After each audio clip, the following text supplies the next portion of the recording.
When we think about taking care of ourselves or, even building a successful business, we tend to act a lot like, well, like people renovating a house. Right, like we obsess over the curb appeal, mostly. Exactly. The fresh paint, the shiny new landscaping, basically the things that everyone walking by can immediately see and applaud. The highly visible markers of health or success.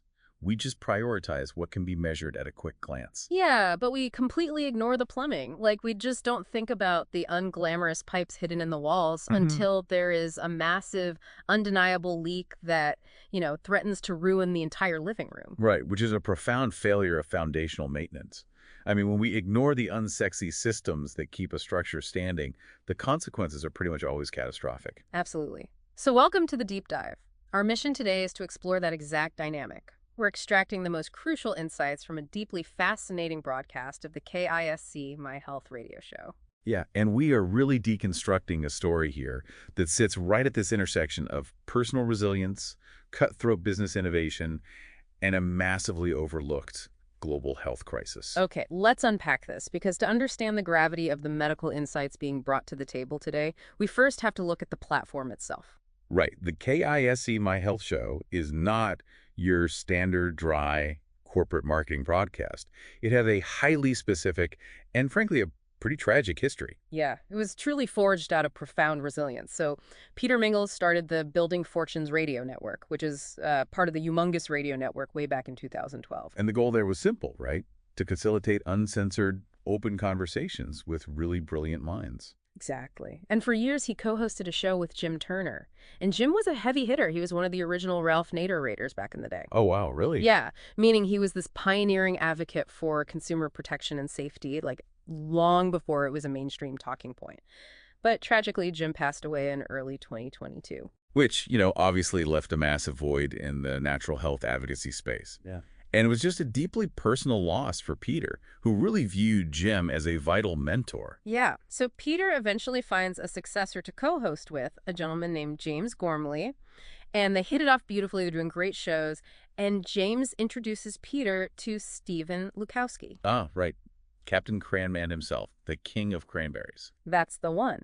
So they record this incredible episode together. Peter and Steven connect, they start following each other's work, and they build a real synergy. But then tragedy strikes again, right? Yeah. Yeah. Out of nowhere, in August 2024, James Gormley dies suddenly. Man, so you have these back-to-back devastating losses of giants in the natural health field. Two mentors, two distinct voices just completely gone. Exactly. And this is where Steven and Peter, they take that grief and turn it into this incredible archival action. Steven gets on the phone and declares that they just have to do a memorial show. He realizes they need to gather all the influential people in the world who are still alive and get their messages permanently recorded. Yes, and that is exactly how KISC My Health was born. Which, by the way, KISC stands for Peter's philosophy of the Keep It Simple circle, combined with Steven's focus on key influencers super champions. If we connect this to the bigger picture, it's fascinating how legacy and tragedy often act as the catalyst for the most impactful ventures. I mean, they didn't just mourn, they built a living archive. And they made it massively accessible, too. Like, these personal interviews on KISC My Health radio shows, they are rebroadcast everywhere. Amazon Music, Audible, Apple's iTunes, Spotify, iHeartRadio. They're ensuring these voices are woven into the digital fabric where literally anyone can find them. Right. But let me ask you this. How does that dedication to honoring past mentors create a unique environment for the guests? Because it feels more like an oral history project than a standard broadcast. Well, when a platform is built on honoring those who came before, it signals to the guest that their life's work will be treated with deep respect. It strips away all that superficial marketing speak. Yeah, it gets right to the core of who these people are. Exactly. It allows for a much more vulnerable conversation. And you need that hyper-trust-based environment to get a guest to talk openly about a completely stigmatized, embarrassing health crisis. Right, which brings us to the guest who perfectly embodies that vulnerability and grit. Dr. Tracey Siepel.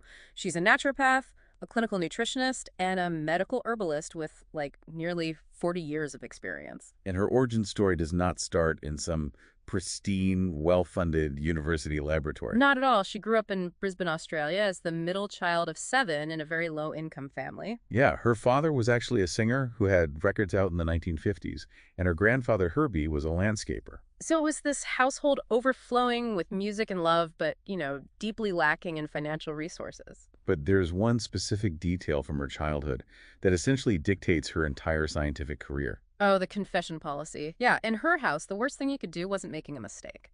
The absolute worst thing you could do was hide a mistake. Her parents enforced a strict, immediate confession policy. Right, if something went wrong, you owned up to it instantly. The punishment for lying or concealing the truth was infinitely worse than whatever you had actually done in the first place. Which, when you look closely at that parenting tactic, it is literally the foundation of the scientific method. Like, you run an experiment, it fails, you don't hide the data, you report the failure, you figure out why the beaker broke, and you move forward. Exactly. Growing up in a large, under-resourced family forces a person to advocate for themselves and to be hyper-aware of reality. Because if you're one of 7 kids fighting for limited resources, you have to speak up, right? Right.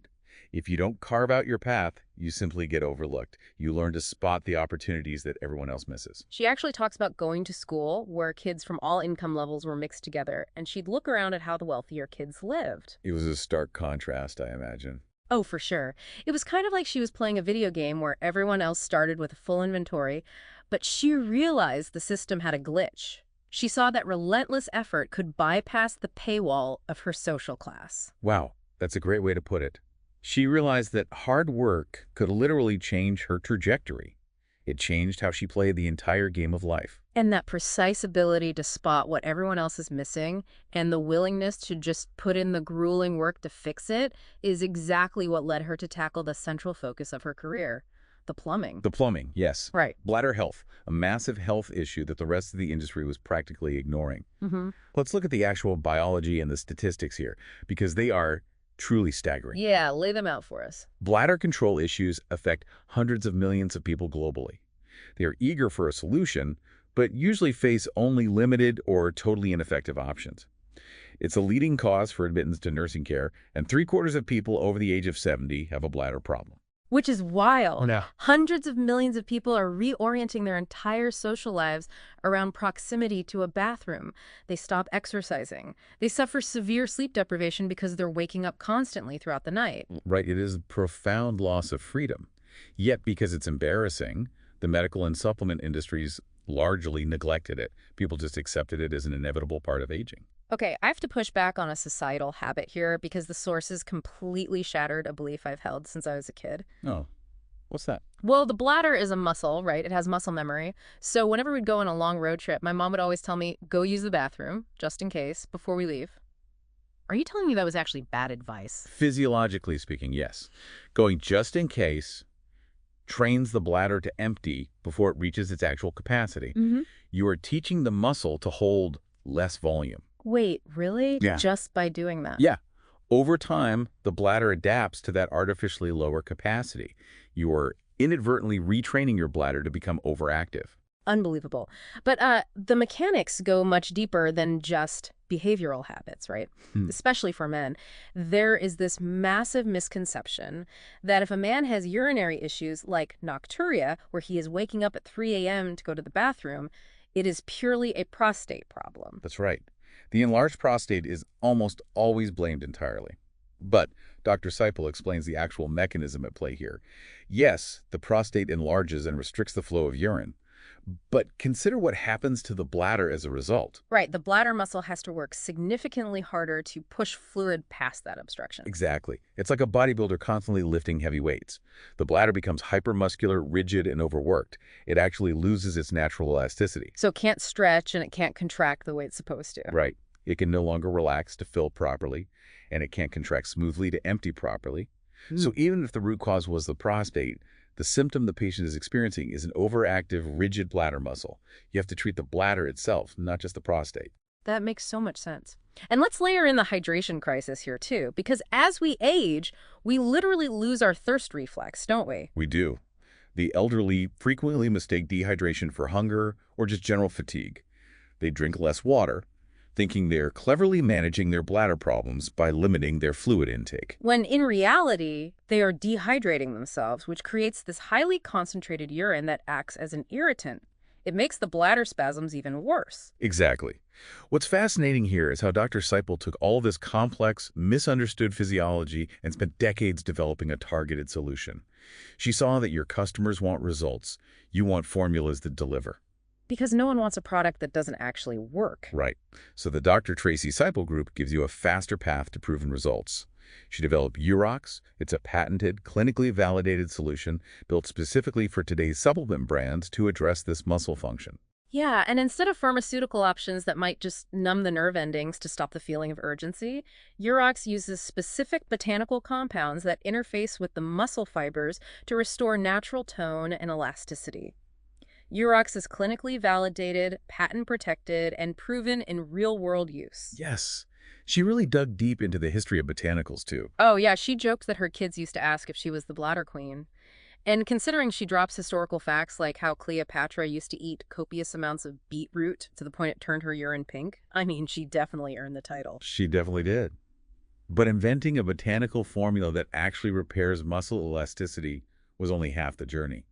The second half is the brutal business of validation and protecting intellectual property. Yeah, she made an incredibly risky choice here. To fund the clinical research and the patent process, which costs an absolute fortune, by the way, she refused to take on outside investors, she self-funded. She literally put her own house on the line. Yep. She used the equity in her property to keep the clinical trials running. And she avoided investors for a very specific reason. Institutional investors often prioritize short-term profit margins over long-term efficacy. They will ask you to swap an expensive, highly effective ingredient for a cheap, generic one just to improve the quarterly earnings. And she couldn't allow that. She needed total control over the science to ensure the product fundamentally worked. Right. And she had to fiercely guard that science against what the industry calls bad actors. Oh, the copycats. Exactly. People who look at the Urox label, see the list of herbs, and try to reverse engineer it to save $1 or $2 on manufacturing. There's one specific infringer she mentioned who is already on their fourth shell company, just constantly trying to rip off her work. But they fail because they don't understand the invisible mechanics. Dr. Siepel explains that Urox has 5 distinct levels of standardization. Yes. Let's break that down, because I think a lot of people assume making a supplement is just, throwing some dried plants into a giant blender. Oh, for sure. So what does standardization actually mean in this context? Let's go through the levels. Well, standardization is the scientific guarantee of potency and safety. Level 1 is verifying the exact botanical species. Not just the broad plant family, but the precise genetic variant. Okay, so you have the right exact plant. What's level 2? Level 2 dictates the specific geographic region and soil conditions where it must be grown. Because the soil changes the chemical makeup? Makes sense. Level 3? Level 3 is the exact time of harvest to ensure peak active compounds. Wow, okay. And level 4? Level 4 is a highly controlled chemical extraction method. And finally, level 5 validates the exact clinical dosage required to trigger an actual biological change in the human body. So when a copycat buys generic bulk herbs from the cheapest supplier, they are literally skipping all 5 levels. They skip the science entirely. Their products fail to work. And worse, they ruin consumer trust in natural remedies as a whole. Okay, hold on. I need to challenge her business model here. If she holds the patents, and she went through the agony of risking her house to conduct decades of clinical trials, why does she license Urox to other brands? You mean instead of selling it directly? Yeah. She lets other companies put her proprietary ingredient in their packaging and slap their own logo on the bottle. Isn't she leaving massive amounts of money on the table by not selling it direct to consumer herself? It definitely looks that way on the surface, but it's actually the Intel Inside economic strategy. Marketing a consumer brand globally costs tens of millions of dollars. It requires a massive logistics network, ad buyers, and an entirely different corporate skill set than scientific formulation. Think about your own career for a second, you listening to this. How often do we try to do the marketing, the sales, the accounting, and the product development all at once, when we really should just be licensing out our core competency to someone else who already has the audience? Exactly that. By licensing Urox to larger B2B consumer brands that already have established distribution networks and marketing budgets, she gets her solution into the hands of millions more people than she ever could alone. So she provides the proven science, they provide the marketing muscle. Right. It allows her to focus strictly on what she does best: research and validation. It's brilliant vertical integration on the research side. But, just when she has this global licensing model dialed in, the universe throws a curveball that no amount of planning could predict. Extreme external forces completely collapse the global supply chain. The COVID-19 pandemic and the societal lockdowns. We all have our lockdown stories, but the sources detail what was happening in Australia, and it was genuinely dystopian. Victoria, a state in Australia, endured an 11-month localized lockdown. 11 months. People couldn't travel more than a few kilometers from their front doors for almost a year. And the borders between states were heavily enforced. Families were physically separated, with people literally camping on state borders. They could shout to their relatives across a dividing line, but were legally forbidden to touch them. And international logistics became an absolute nightmare. Flights to get back into Australia were running up to $40,000. 40,000. And when Dr. Siepel finally had to travel to the United States for a crucial business exposition, returning home meant a mandatory 2-week government hotel quarantine. Her food was dropped in paper bags outside her door. 0 human contact for 14 days. All while trying to manage tariffs, communicate with international manufacturers, and somehow keep a global supply chain afloat. And there's a fascinating nuance in the sources here that perfectly illustrates the hidden fragility of global manufacturing. Oh, the supply chain nugget. Yeah, during the pandemic, there was a sudden, severe shortage of adult incontinence products. Right, because the specialized polymers and raw materials required to manufacture N95 face masks and personal protective gear are the exact same materials used to manufacture adult diapers. Who'd have ever made that connection? A massive global surge in face masks directly triggers a crisis for millions of elderly people relying on bladder control products. It highlights how deeply interconnected and vulnerable the systems we rely on truly are. And, it also highlights the extreme psychological toll of that era, which naturally led the interview toward the modern pressures we face today. Specifically, the unrelenting pressure of a hyper-connected, social media-driven world. Australia actually recently took a massive controversial step and banned social media for children under 16. And Dr. Siepel heavily supports this legislation. She looks at the heavily edited nature of online life, where an influencer might spend 3 days digitally altering a 15-second video to look physically flawless, and she sees how destructive that constant comparison is for young, developing minds. It is the complete antithesis of the defining lesson she learned as a child. The immediate confession policy. Yes. Her success was built on facing reality, owning your flaws instantly, and dealing with the truth. Social media encourages the exact opposite. It trains people to hide their flaws and project a perfect, entirely false reality. So true. So, what does this all mean? When you look at her journey from a cramped musical household in Brisbane to identifying a massive health crisis the medical world was too embarrassed to talk about, to risking her home for scientific validation, to navigating global supply chain collapses, what is the driving philosophy behind a life like that? This raises an important question about how we define a successful legacy.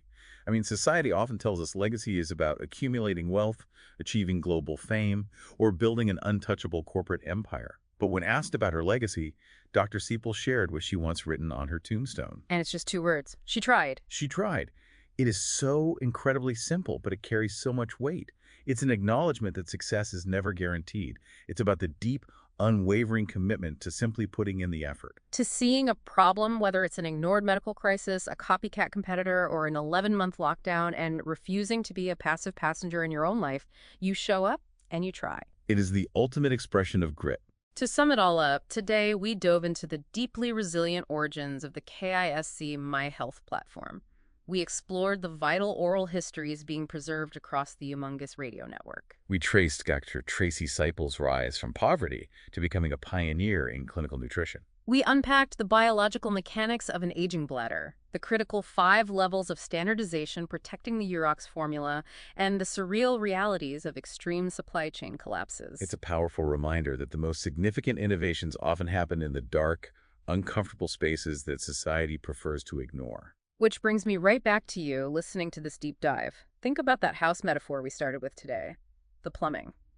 Where in your own life, whether it is in your physical health, your personal relationships, or the back-end operations of your career, are you ignoring the foundational maintenance just because it isn't glamorous? What are the unsexy, invisible systems you are actively neglecting that are actually holding your entire life together? because eventually the pipes always burst if you refuse to maintain them.